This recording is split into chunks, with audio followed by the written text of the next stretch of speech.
Welcome to another book review by GeoSpinach. Today we're going to talk about the Gulag Archipelagos.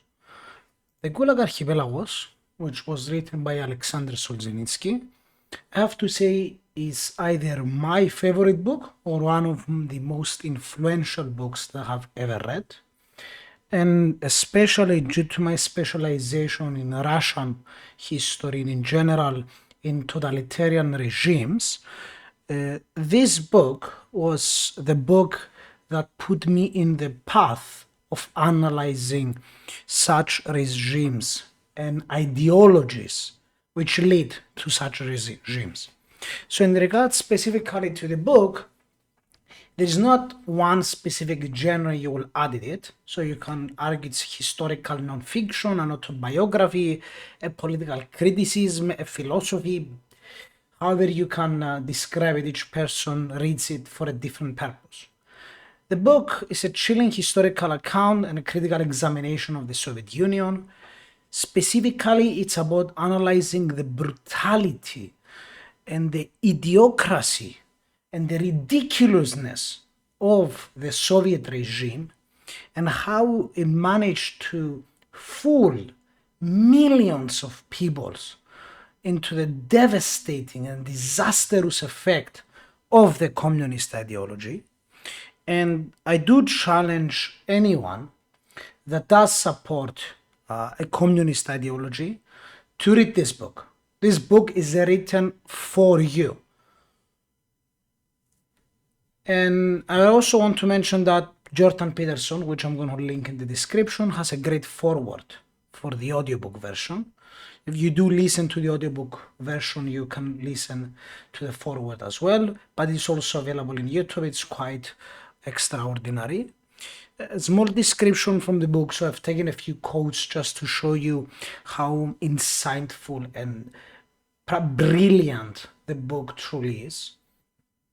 If only there were evil people somewhere insidiously committing evil deeds, and it were necessary only to separate them from the rest of us and destroy them.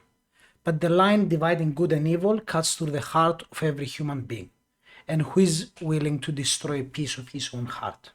Now, this quote, the reason it resonates quite a lot with me, both as a reader of Nietzsche and other philosophers, as well as von Brauning's book, Ordinary Men, another extraordinary book, that the main concept is that there is no truly evil people.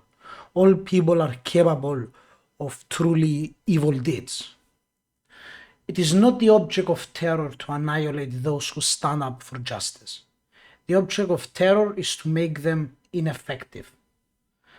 That comes to show to you the way the regimes, totalitarian regimes in general, both the fascistic regimes, the Soviet Union, as well as the totalitarian regime of China, how it comes to dominate every aspect of human life, and that how the word justice can be manipulated in such a brutal manner as to create a regime that will create rules specifically how to torture people with no limitations, no bounds.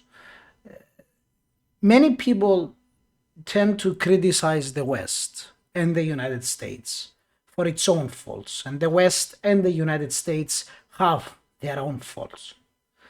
But compare to the Soviet regime, Nazi Germany, and today's totalitarian China, there is no comparison to be made. And I challenge all of you, do read the Gulag Archipelagos. Do read the book, and with an open heart, after reading the book, come and dare and say, the West has done the same. I challenge you to this. Ideology, that is what gives evil doing its long sought justification and gives the evildoer the necessary steadfastness and determination. That is the social theory which helps to make his acts seem good instead of bad in his own and others' eyes. And here is what I'm referring to, how the manipulation of ideology can lead to a disastrous regime like the Soviet Union. Solzhenitsyn and the book by itself, I'm arguing that it has to be the most influential book of the 20th century, or at least one of the most influential books of the 20th century. Now, specifically in regards to the book, the structure of the book, the general narrative of the book, is not so well written. The abridged version, which is the combination of the 3 volumes, is much better written than the 3 individual books, in my opinion.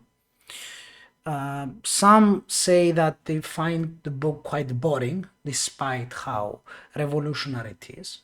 So in that aspect, I'm giving it a 7 out of 10, specifically the abridged version. The unabridged version, the narrative drags a bit too long, but I do understand the reasons the author does it.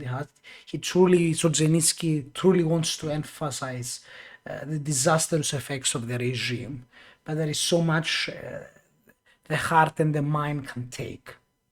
Now, in regards to its accuracy, and especially as a person that have studied the Soviet regime very extensively, I'm giving it a 9 out of 10.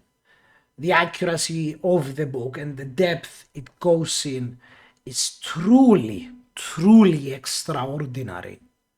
The only reason I'm not giving it a 10 is purely because of the fact that Solzhenitsyn never really had the choice and the opportunity to prove the individual cases. But that's where the evildoers, the spiders, are hiding behind the tent of lies, as Nietzsche is saying, that the book is not accurate. Where is he finding all of those sources? Well, if you killed all of those people, the millions in those camps, it's quite hard to really specify specifically. Of course, now, after the collapse of the Soviet Union, we know those things he was referring to were correct. There is no argument behind it. I really want to point this out. And if you really want to debate it on that matter, there are a lot of books in regards to history that I will recommend going forward.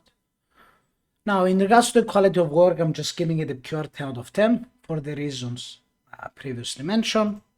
For audio users, the narration is just beautiful, extraordinary, especially the foreword by Jordan Peterson.